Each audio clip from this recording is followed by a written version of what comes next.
प्रेम से बोली श्री लक्ष्मी प्रपन्न जी और स्वामी जी महाराज की जय।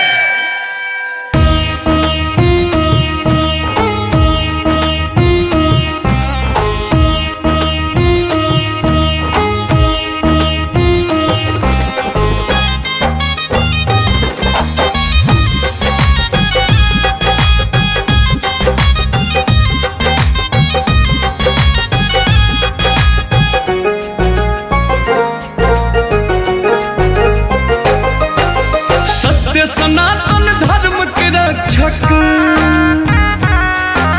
सत्य सनातन धर्म के रक्षक, कलयुग के भगवान। सत्य सनातन धर्म के रक्षक, कलयुग के भगवान। श्री जी अरे स्वामी जी, श्री जी अरे स्वामी जी बाटे महिमा राउर महान। श्री जी अरे स्वामी जी बाटे महिमा राउर महान।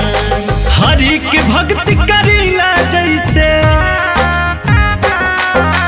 हरि के भक्ति करीला जैसे राम जी के हनुमान। श्री जी अरे स्वामी जी, श्री जी अरे स्वामी जी बाटे महिमा राउर महान। श्री जी अरे स्वामी जी बाटे महिमा राउर महान। श्री जी अरे स्वामी जी बाटे महिमा राउर महान।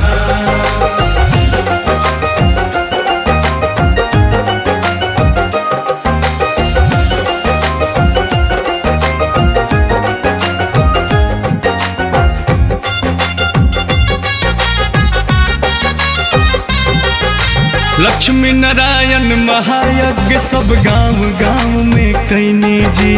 नारायण के भक्ति करे के सबका के सिखैनी जी। तुलसी जी के सुंदर रचना जैसे राम या रामायण, ओ सही रग रग में रौरा बा नारायण नारायण। संत शिरोमणि दिल में रौरा, संत शिरोमणि दिल में रौरा बसेला चारों धाम। श्री जी अरे स्वामी जी, श्री जी अरे स्वामी जी बाटे महिमा राउर महान। श्री जी अरे स्वामी जी बाटे महिमा राउर महान। श्री जी अरे स्वामी जी बाटे महिमा राउर महान।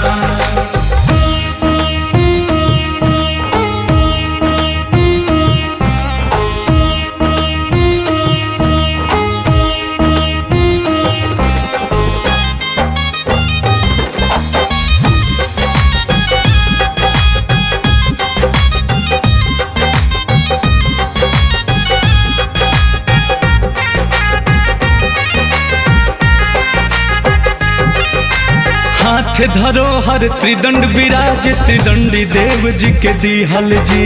सबका बस के नैखे प्रभु जी, तीन वचन लिहल जी। जे राउर दर्शन करेला होकर जिंदगी संवर जाला। हरि नाम के अमृत पी के भवसागर से तर जाला। अंकुश राजा बोस के संगे अंकुश राजा बोस के संगे करे जगत गुणगान। श्री जी अरे स्वामी जी, श्री जी अरे स्वामी जी बाटे महिमा राउर महान।